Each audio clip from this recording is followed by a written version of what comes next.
शांति शांति ओम शांति शांति। अंतर मन में ज्योति जगा लो, होगा दूर अंधेरा।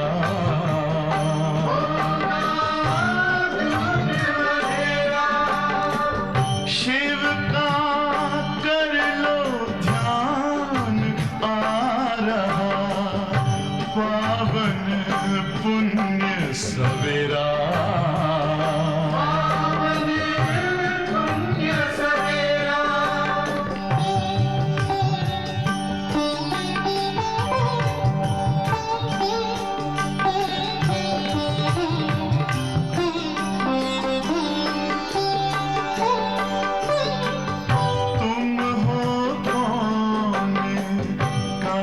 से आए अपने आप को जानो, राजयोग के द्वारा अपना परम पिता पहचानो। इसी राजपथ पर चलकर पालो अपना बसेरा।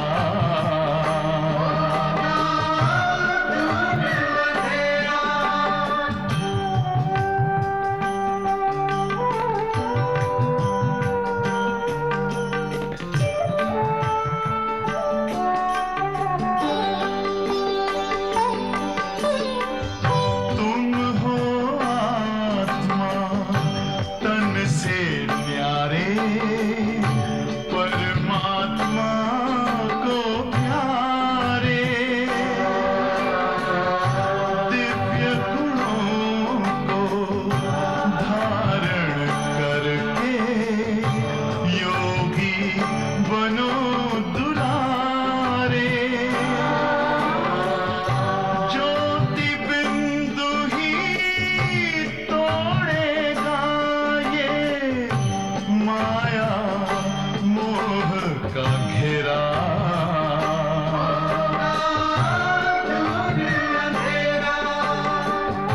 अंतर मन में ज्योति जगा लो, होगा दूर अंधेरा।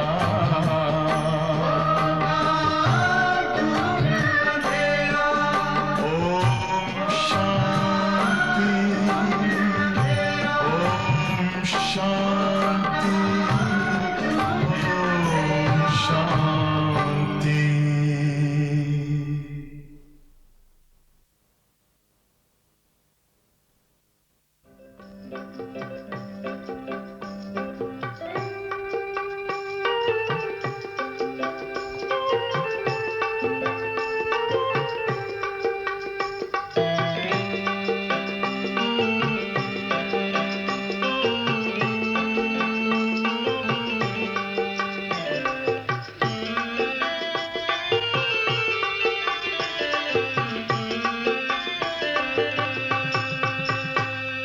युगों में पुरुषोत्तम योग संगम है जिसका नाम। इस युग में सृष्टि पर आते हैं परमात्मा शिव भगवान। युगों में पुरुषोत्तम योग संगम है जिसका नाम। इस युग में सृष्टि पर आते हैं परमात्मा शिव भगवान।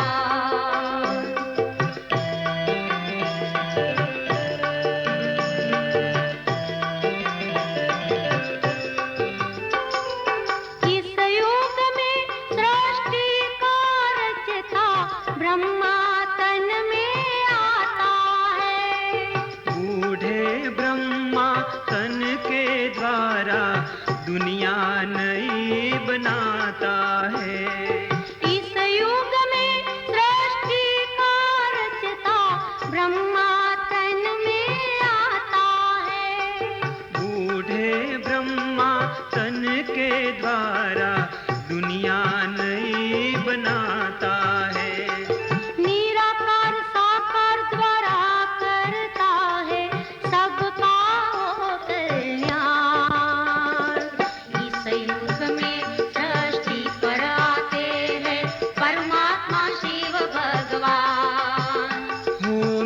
मीठे शिव भगवान, प्यारे प्यारे शिव भगवान, युगों में पुरुषोत्तम युग, संगम है जिसका नाम।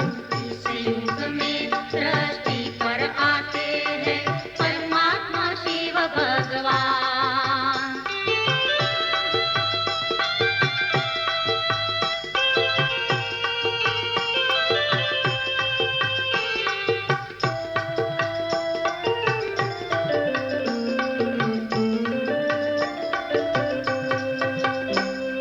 संगम युग आत्मा का परमात्मा से मिलन कराता है।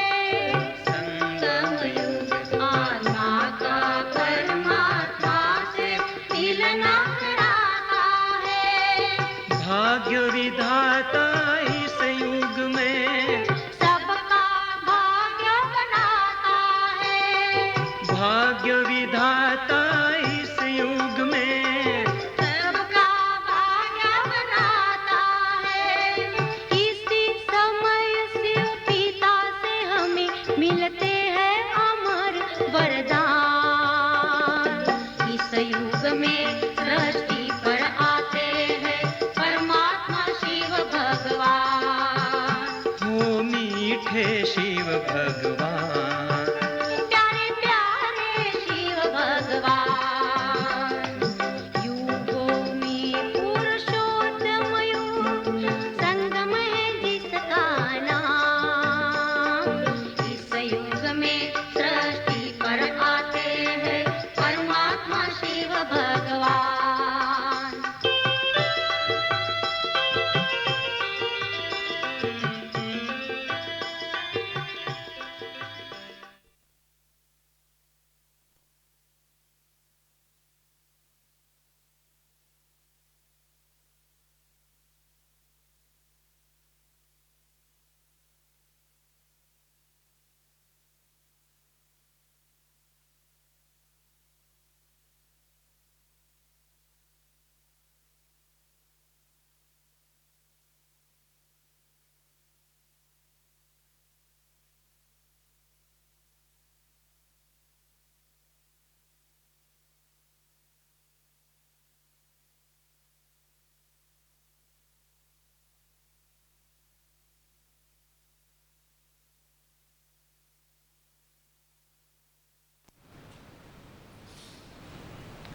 ओम शांति।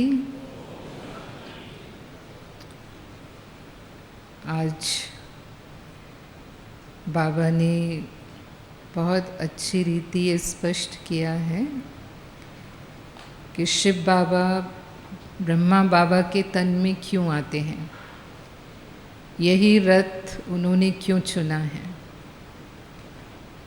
और दूसरी बात, बाबा ने कहा कि तुम्हारा रहन सहन खान पान ना बहुत ऊंच होना चाहिए ना बहुत कम, बीच का होना चाहिए। तो उसके लिए बाबा ने कहा कि ब्रह्मा बाबा को फॉलो करो, फॉलो फादर करो। जैसे ब्रह्मा बाबा ने किया वैसे आपको करना है। मीठे बच्चे, बाप उस रथ में आते हैं जिसने पहले पहले भक्ति शुरू की, जो नंबर 1 पूज्य था, फिर पुजारी बना है।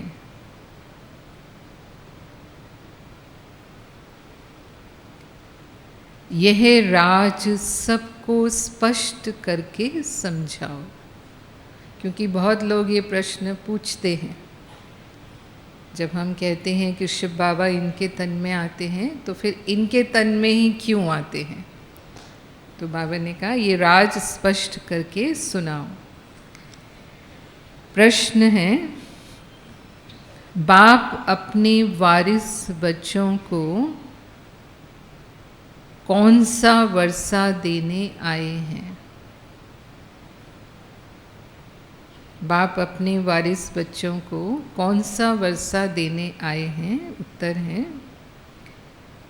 बाप सुख शांति प्रेम का सागर है। यही सारा खजाना वह तुम्हें विल करते हैं।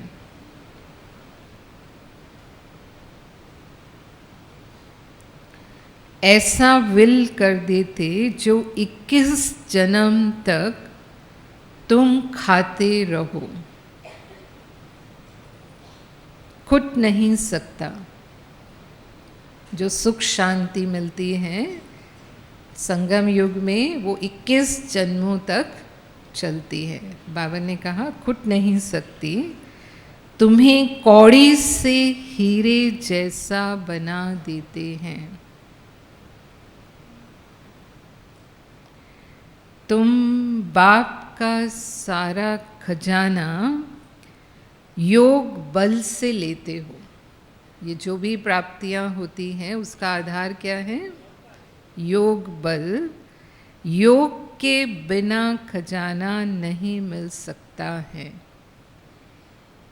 केवल ज्ञान से नहीं मिल सकता, योग आवश्यक है। तो योग के बिना खजाना नहीं मिल सकता है। ओम शांति। शिव भगवानुवाच। अब शिव भगवान निराकार को तो सभी मानते हैं। एक ही निराकार शिव है। हाँ, हिंदू धर्म में एक ही निराकार भगवान है जिसकी पूजा होती है, बाकी सबकी तो साकार रूप में पूजा होती है। तो बाबा ने कहा एक ही निराकार शिव है जिसकी सब पूजा करते हैं। बाकी जो भी देहधारी हैं उनका साकार रूप है।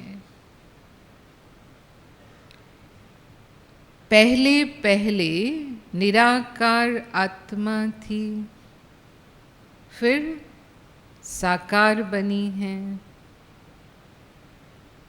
साकार बनती हैं शरीर में जब प्रवेश करती हैं।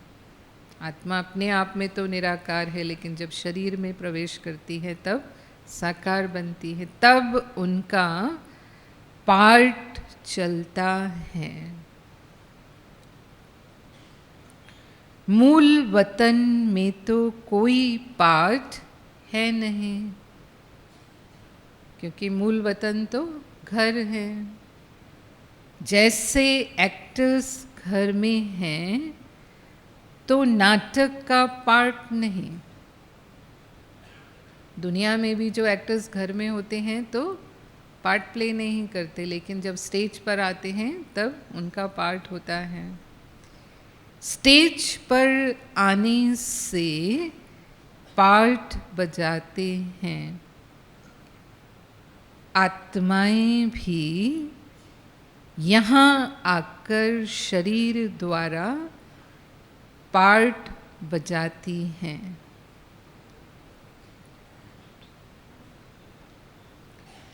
पार्ट पर ही सारा मदार है।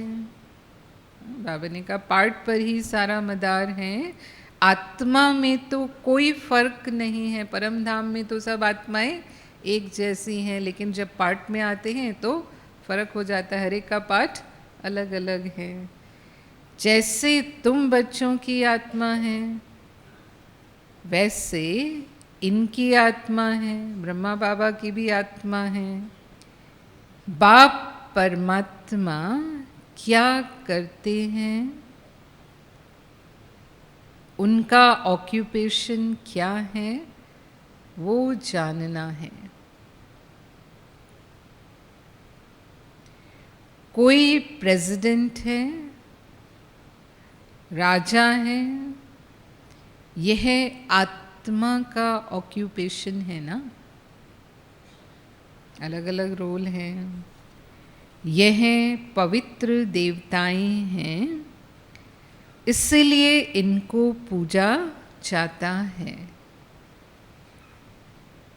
अभी तुम समझते हो ये पढ़ाई पढ़कर लक्ष्मी नारायण विश्व के मालिक बने हैं। किसने बनाया? विश्व का मालिक किसने बनाया?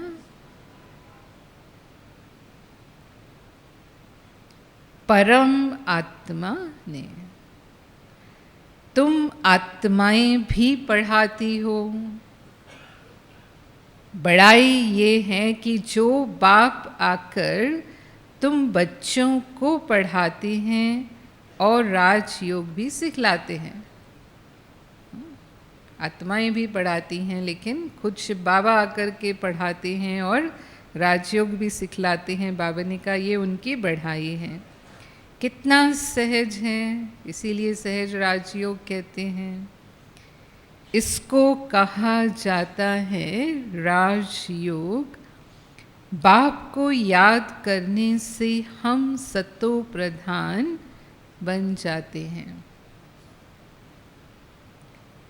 बाप तो है ही सतो प्रधान, शिव बाबा तो है ही सतो प्रधान। उनकी कितनी महिमा गाते हैं। भक्ति मार्ग में कितना फल दूध आदि चढ़ाते हैं।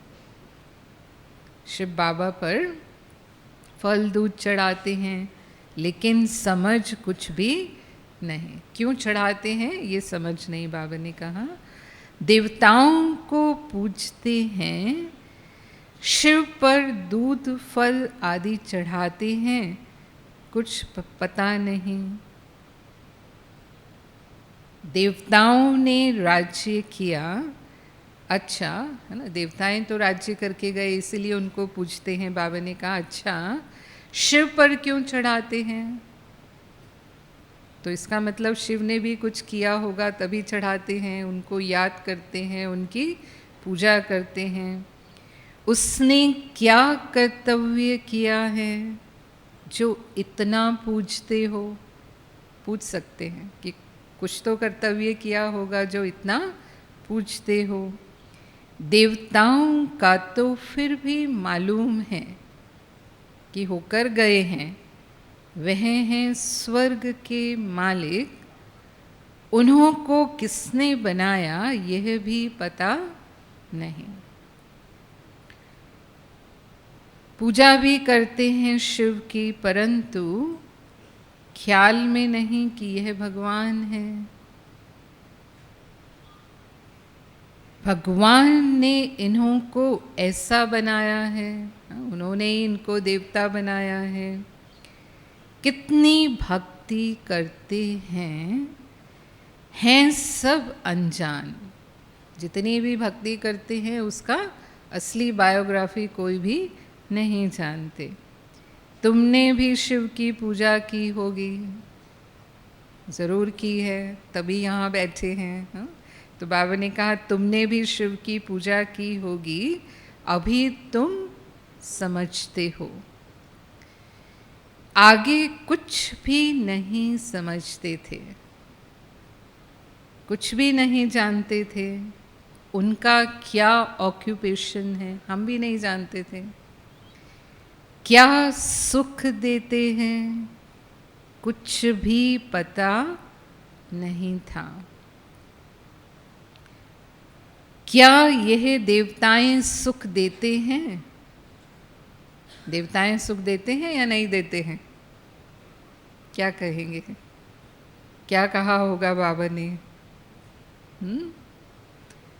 कहा भल राजा रानी प्रजा को सुख देते हैं, परंतु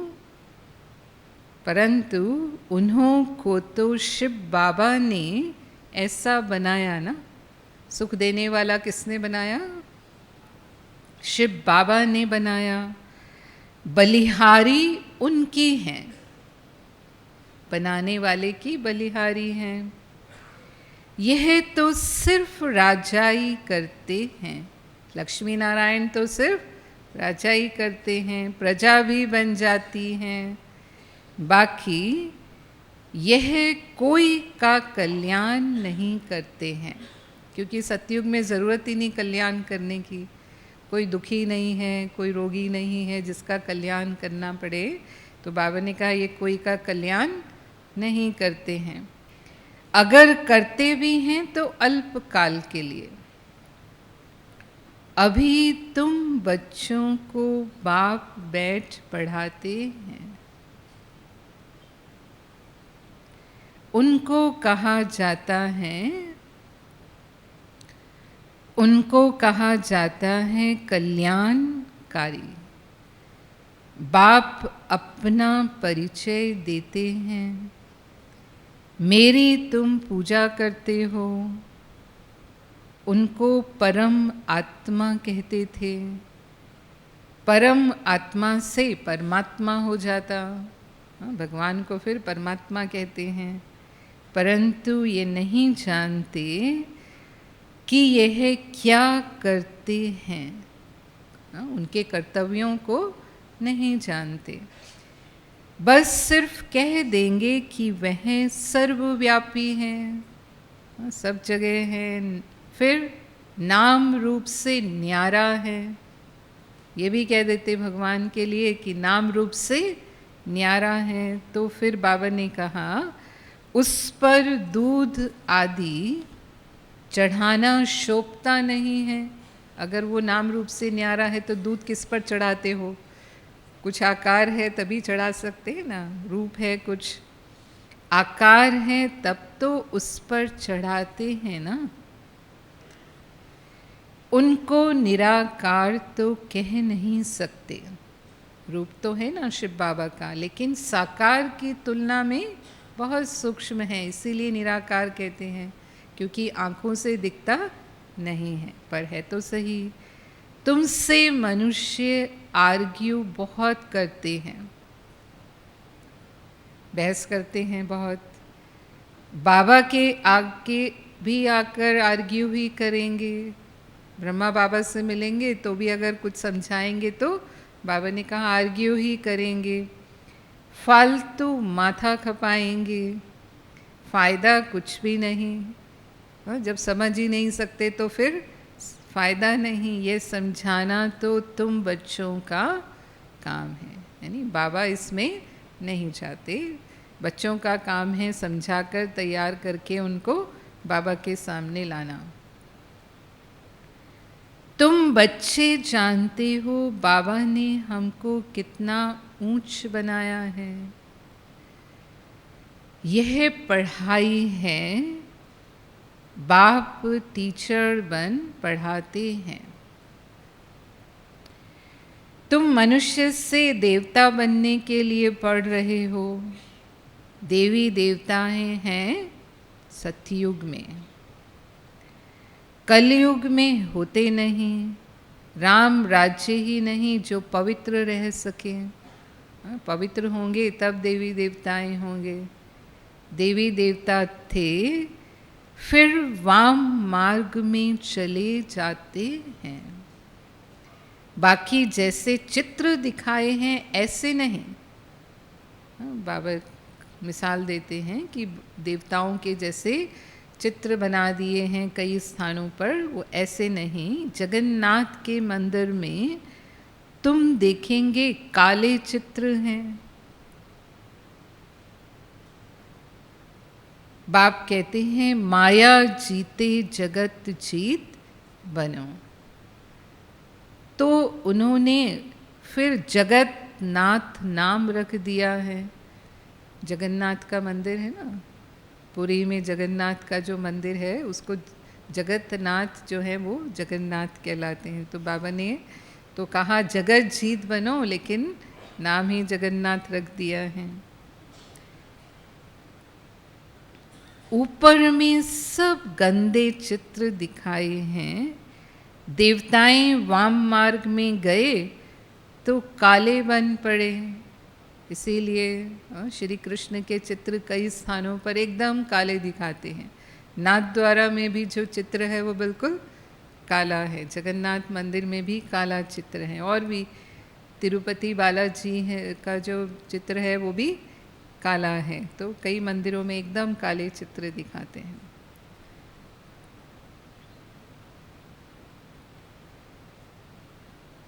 देवताएं वाम मार्ग में गए तो काले बन पड़े, उनकी भी पूजा करते रहते हैं। मनुष्यों को तो कुछ पता नहीं हम कब पूज्य थे। 84 जन्मों का हिसाब किसकी भी बुद्धि में नहीं है। पहले पूज्य सतो प्रधान, फिर 84 जन्म लेते लेते तमो प्रधान पुजारी बन पड़ते हैं। रघुनाथ मंदिर में काला चित्र दिखाते हैं, जो भी मुख्य मंदिर है काला चित्र दिखाते हैं। अर्थ तो उनका कुछ भी समझते नहीं। अब काला क्यों दिखाया है ये भी अर्थ नहीं समझते ही। बाबा समझाते हैं कि वाम मार्ग में गए, विकारी हुए तो काले हो गए। अभी तुम बच्चों को बाप बैठ समझाते हैं। ज्ञान चिता पर बैठ गोरे बनते हो, काम चिता पर बैठ काले बन पड़ते हो। देवताएं वाम मार्ग में जाकर विकारी बन पड़े, फिर उनका नाम देवता तो नहीं रख सकते। वाम मार्ग में जाने से काले बन पड़े हो, यह निशानी दिखाई है। कृष्ण काला, राम भी काला, और फिर बाबा ने कहा शिव को भी काला बना देते हैं। उनके साथ फिर शिव को भी मिला दिया। तुम जानते हो शिव बाबा तो काला बनता ही नहीं, वह तो हीरा है जो तुमको भी हीरे जैसा बनाते हैं। शिव बाबा तो एवर गोरा मुसाफिर है, बाबा हमेशा ऐसे मुरली में कहते हैं। शिव बाबा तो हीरा है जो तुमको भी हीरे जैसा बनाते हैं, वह तो कभी काला बनते नहीं, उनको फिर काला क्यों बना दिया है? हाँ, तो बाबा ने कारण बताया, कोई काला होगा, उसने काला बैट बनाया होगा। शिव बाबा कहते हैं हमने क्या दोष किया जो मुझे काला बना दिया है। हाँ, उलाना दे रहे हैं बाबा। मैं तो आता ही हूँ सबको गोरा बनाने, मैं तो सदैव गोरा हूँ। मनुष्यों की बुद्धि ऐसी बन पड़ी है जो कुछ भी समझते नहीं। शिव बाबा तो है ही सबको हीरा बनाने वाला, मैं तो एवर गोरा मुसाफिर हूँ। बाबा ने बता दिया, मैं तो एवर गोरा मुसाफिर हूँ। मैंने क्या किया जो मुझे काला बनाया है? क्योंकि ज़्यादातर मंदिरों में शिवलिंग काला ही बनाते हैं, कहीं कहीं मार्बल का भी बनाते हैं। अब तुमको भी गोरा बनना है ऊंच पद पाने के लिए। ऊंच पद कैसे पाना है? कैसे पाना है? तो बाबा ने बताया कि वह तो बाप ने समझाया है, फॉलो फादर। जैसे इसने ब्रह्मा बाबा ने सब कुछ बाप के हवाले कर दिया। फादर को देखो कैसे सब कुछ दे दिया, पूरी तरह समर्पित हो गया तन मन धन से। तो बाबा ने कहा सब कुछ दे दिया। भल साधारण थे, ना बहुत गरीब ना बहुत साहूकार थे। बाबा अभी भी कहते हैं तुम्हारा खान पान बीच का साधारण होना चाहिए, ना बहुत ऊंच ना बहुत कम। बाप ही सब शिक्षा देते हैं, यह भी देखने में तो साधारण ही आते हैं, ना बहुत ऊंच। बाबा ने कहा ना बहुत कम तुमको कहते हैं कहाँ हैं भगवान, दिखाओ। कई बार हम कहते हैं भगवान आते हैं, तो फिर कहते हैं दिखाओ अगर भगवान आते हैं तो। अरे आत्मा बिंदी है, उनको देखेंगे क्या? जो देखने वाली चीज़ नहीं उनको कैसे देखेंगे? यह तो जानते हो आत्मा का साक्षात्कार इन आँखों से होता नहीं, और अगर हो भी जाए तो समझ में नहीं आएगा, क्योंकि वो क्या दिखेगा, एक बिंदी सी, तो समझ में ही नहीं आएगा क्या दिखा। तुम कहते हो भगवान पढ़ाते हैं तो ज़रूर कोई शरीरधारी होगा। हाँ, वो ऐसा समझते हैं। निराकार कैसे पढ़ाएंगे? मनुष्यों को तो कुछ भी पता नहीं है। जैसे तुम आत्मा हो, शरीर द्वारा पार्ट बजाते हो, आत्मा ही पार्ट बजाती हैं, आत्मा ही बोलती है शरीर द्वारा। तो आत्मावाच, जब भी हम बोलते हैं तो कौन बोल रहा है? आत्मा बोल रही है। तो बाबा ने कहा आत्मावाच, परंतु आत्मावाच शोभता नहीं। आत्मा तो वानप्रस्थ वाणी से परे है। यदि वो शरीर में नहीं है तो फिर बोल भी नहीं सकती है, इसीलिए बाबा ने कहा आत्मा वानप्रस्थ है, शरीर में आती है तभी बोल सकती है। वाच तो शरीर से ही करेगी।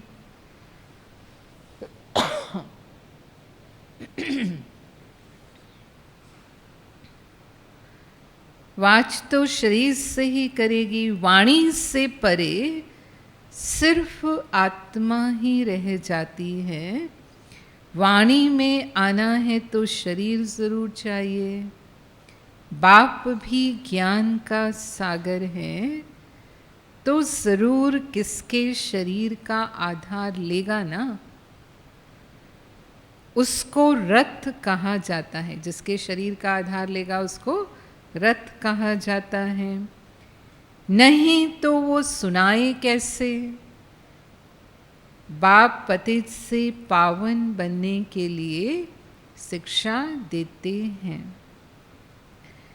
प्रेरणा की बात नहीं, यह तो ज्ञान की बात है। वह आए कैसे, किसके शरीर में आए? आएगा तो ज़रूर मनुष्य में ही। किस मनुष्य में आए? अब इतने मनुष्य हैं, किसको चुने वो?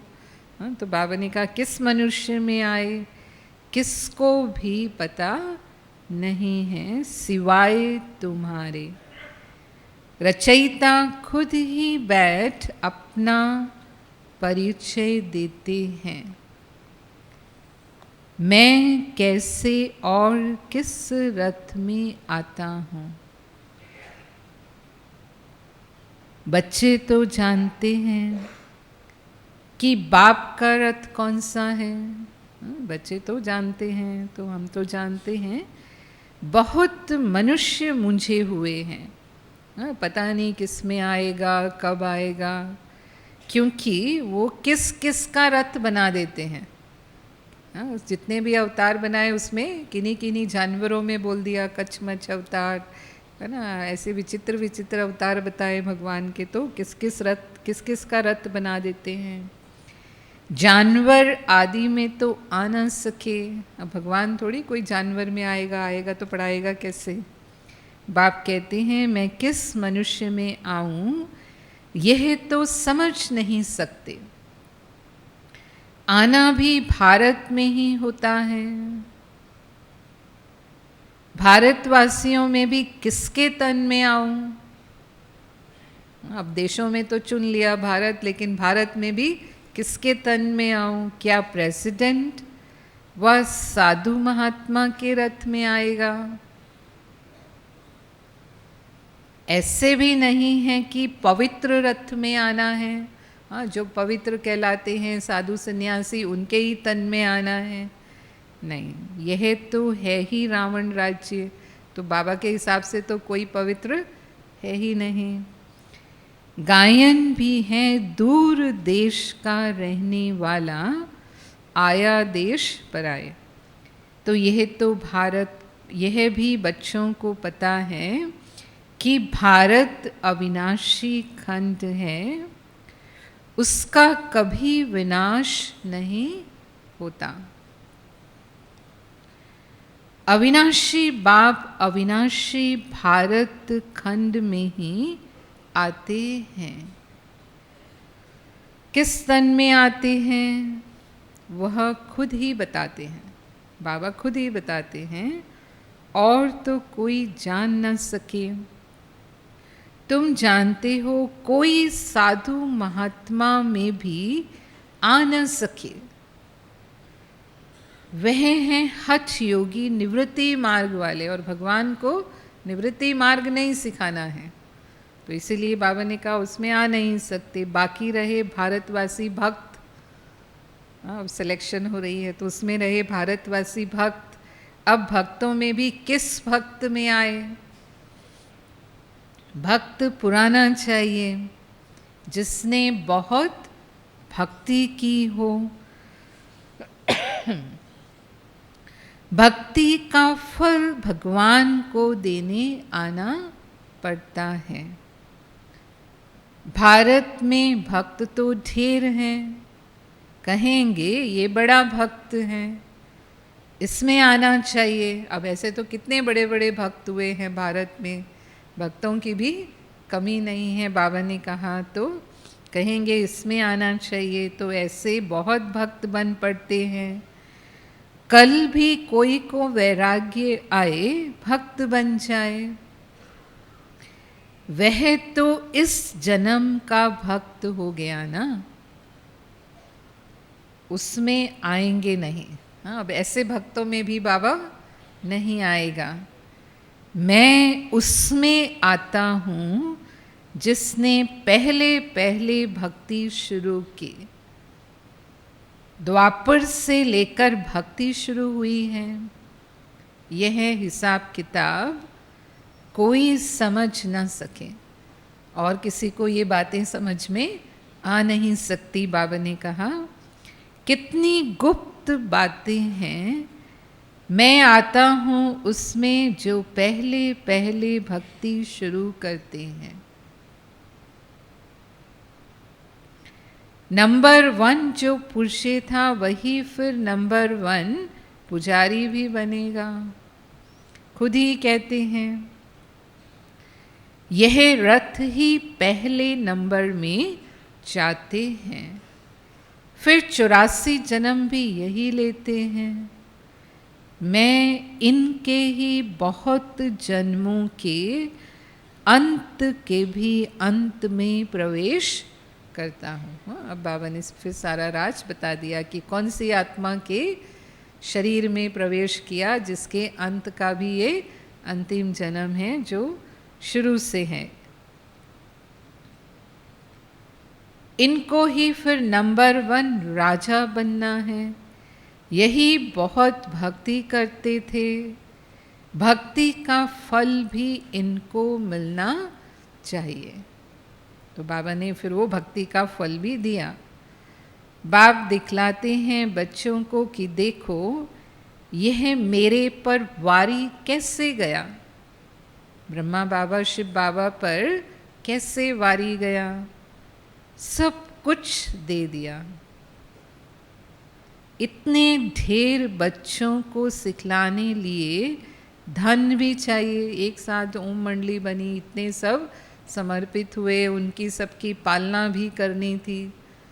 तो बाबा ने सब अपने धन का, और भी जो आए उन्होंने भी दिया, और सब मिला के ट्रस्ट बना दिया। तो बाबा ने कहा इतने ढेर बच्चों को सिखलाने लिए धन भी चाहिए। ईश्वर का यज्ञ रचा हुआ है, खुदा इसमें बैठ रुद्र ज्ञान यज्ञ रचते हैं। इसको पढ़ाई भी कहा जाता है। ये यज्ञ भी है तो पढ़ाई भी है, विश्वविद्यालय भी हैं। रुद्र शिव बाबा जो ज्ञान का सागर है, उसने यज्ञ रचा है ज्ञान देने के लिए। अक्षर बिल्कुल ठीक है, रुद्र ज्ञान यज्ञ बाबा ने कहा अक्षर बिल्कुल ठीक हैं, और उसके आगे फिर राजस्व भी लगाया है, राजस्व अश्वमेध। तो राजस्व अर्थात स्वराज्य पाने के लिए यज्ञ। इसको यज्ञ क्यों कहते हैं? यज्ञ क्यों कहते हैं? कोई अग्नि जला करके आहुति तो नहीं डाल रहे, फिर यज्ञ क्यों कहते हैं?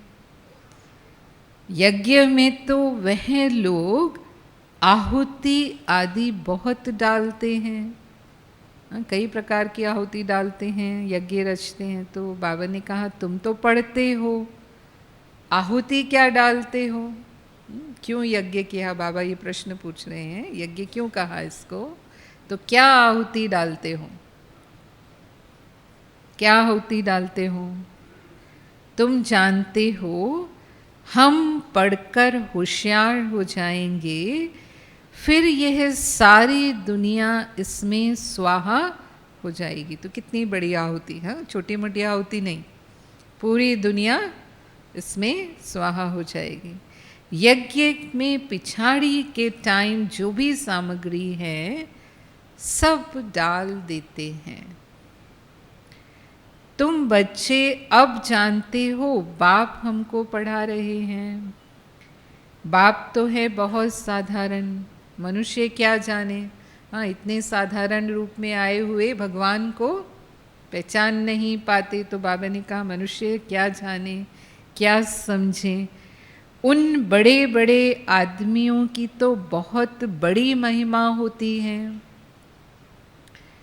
बाप तो बहुत साधारण सिंपल बैठा है।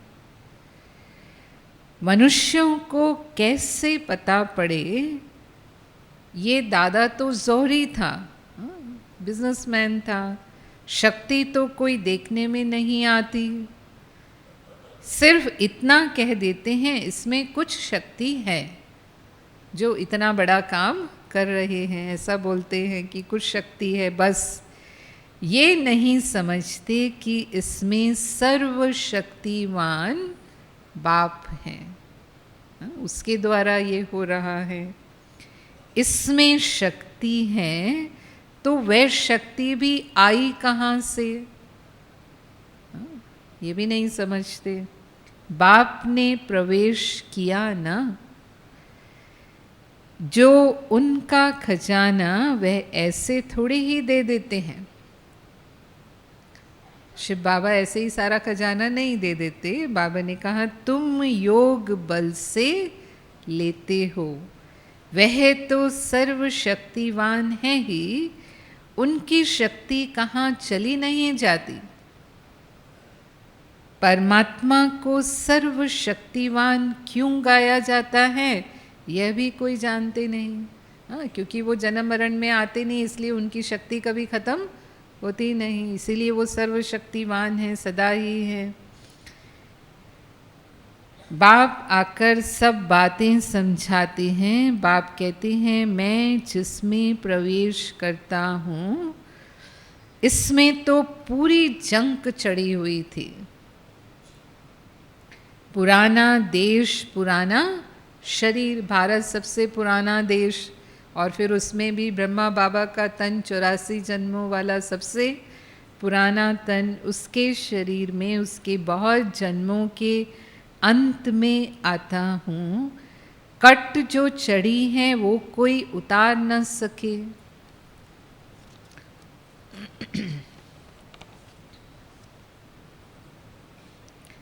कट उतारने वाला एक ही सतगुरु है, वह एवर प्योर है, यह तुम समझते हो।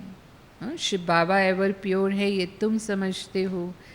यह सब बुद्धि में बिठाने लिए भी टाइम चाहिए, एक बार में नहीं समझ में आता है। हाँ, इसीलिए 7 दिन का कोर्स कहते हैं, 7 दिन समझेंगे तब समझ में आएगा।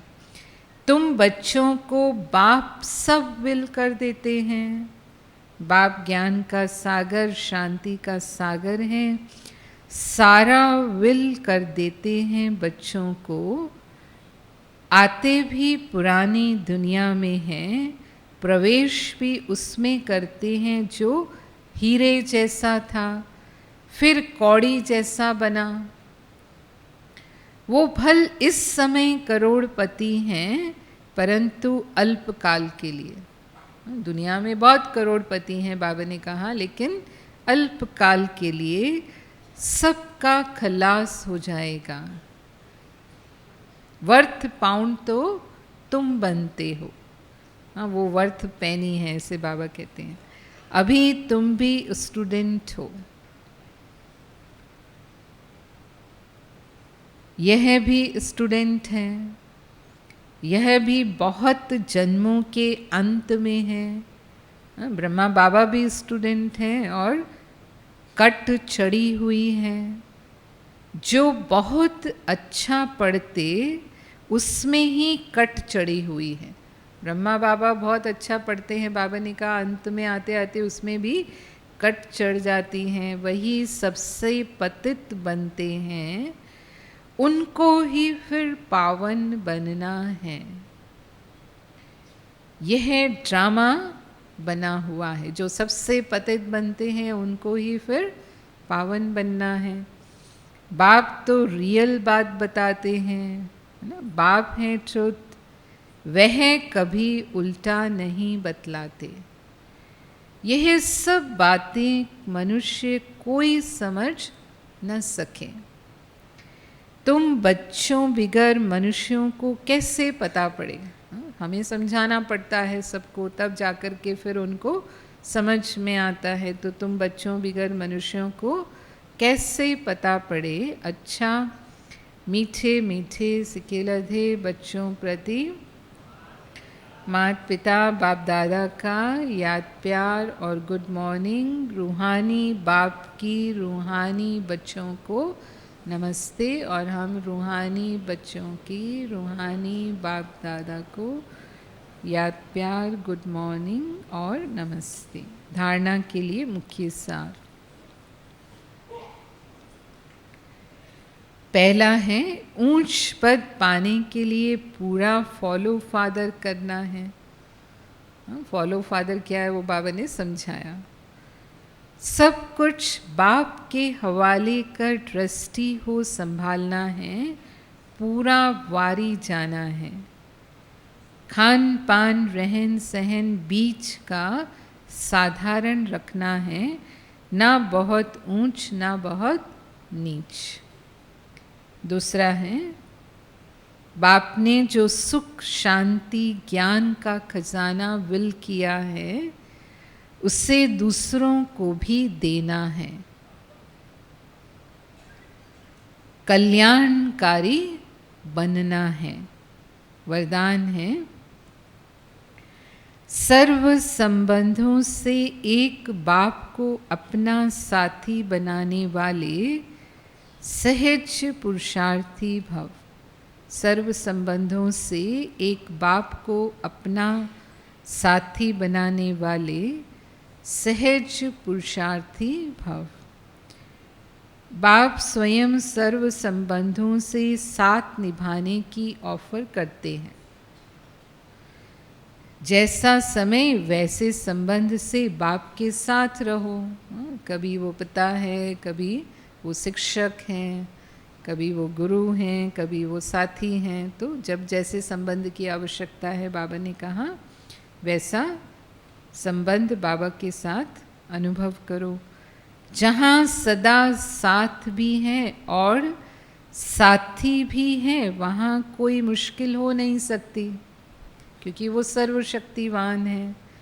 जब कभी अपने को अकेला अनुभव करो तो उस समय बाप के बिंदु रूप को याद नहीं करो।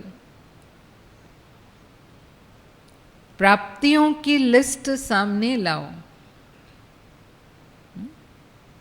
भिन्न भिन्न समय के रमणीक अनुभव की कहानियां स्मृति में लाओ।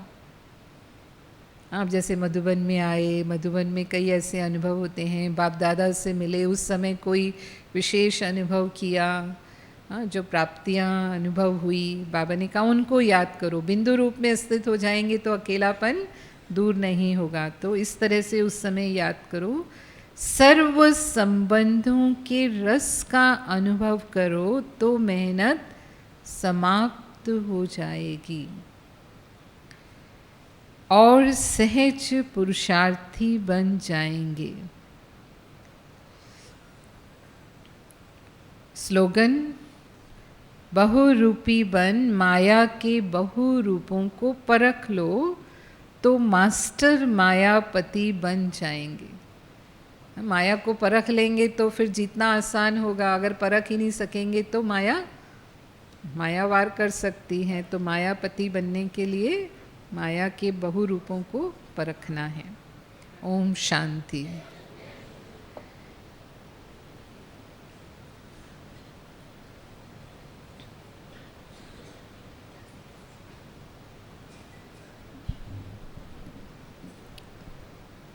ओम शांति।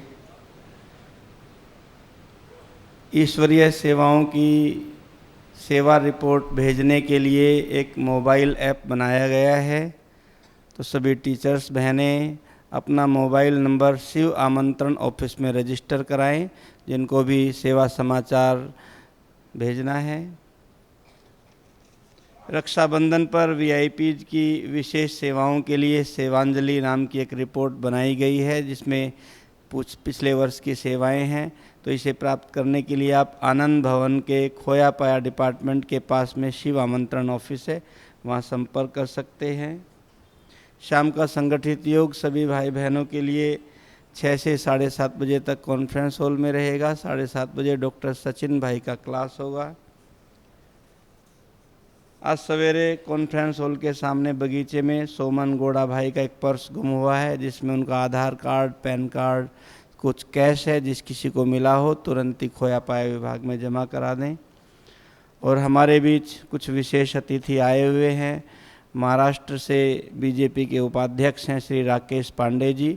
आपसे अनुरोध करूंगा कृपया मंच पर आएँ, अपना स्थान ग्रहण करें। टीवी कलाकार हैं श्री आर्यवर्त मिश्रा जी और गूगल बाय विराट जी हमारे बीच उपस्थित हैं। आप सभी का बाबा के घर में स्वागत है। और आगे का कार्यक्रम हमारे भानु भाई संचालित करेंगे। भानु भाई जी।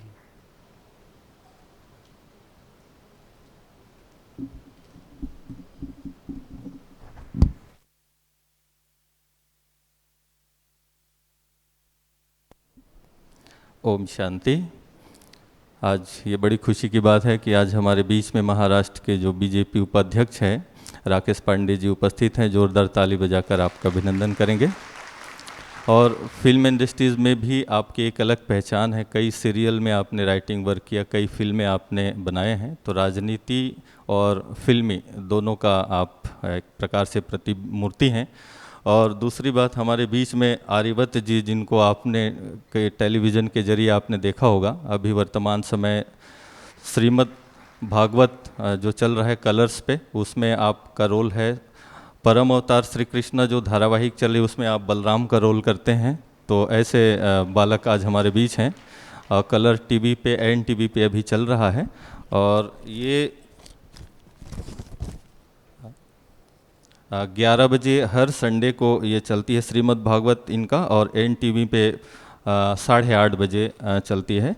और दूसरा आप देख रहे हैं हमारे बीच में गूगल बॉय बैठे हुए हैं। आपने कौटिल्य का नाम तो सुना होगा, लेकिन ये 4 साल का बच्चा विराट छत्तीसगढ़ से आया है। इनको आप कुछ भी क्वेश्चन करो, देश दुनिया की, अंतरिक्ष की, राजनीति की, अर्थव्यवस्था की, चाहे वो पौराणिक, सभी बातें इस कंप्यूटर में फिट है।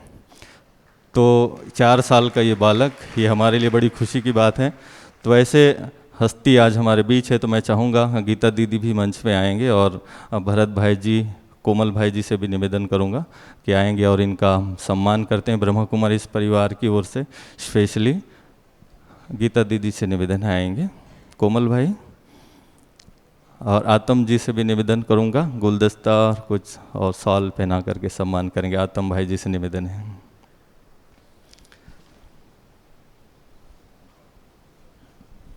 आदरणीय भरत भाई जी से निवेदन करूंगा कि हाँ शॉल पहना करके हाँ आइए भाई जी, आइए दीदी जी।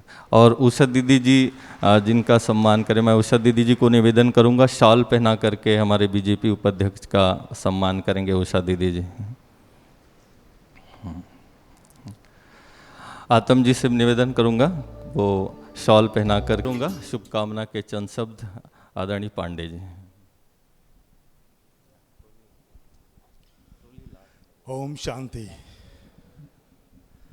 इस ओम शांति से के शब्द से पूरे मन में, विचार में शांति का संचार होना शुरू हो जाता है और ईश्वर से सीधे संपर्क साधने की शक्ति या प्रवंचा बढ़ने लगती है। मैं बड़ा सौभाग्यशाली हूँ कि इतने विशाल मंच पर और इतने सुंदर, स्वच्छ, पवित्र मंच पर आज आप लोगों ने मेरा स्वागत किया। मैं भानु भाई का तहे दिल से धन्यवाद करता हूँ। भानु भाई किसी और विषय में मुझे यहाँ बुलाए थे और एक कुछ शूटिंग चल रही है इनके तत्वाधान, सो इसलिए मुझे बुलाया गया था कुछ कंसल्टेंसी के लिए।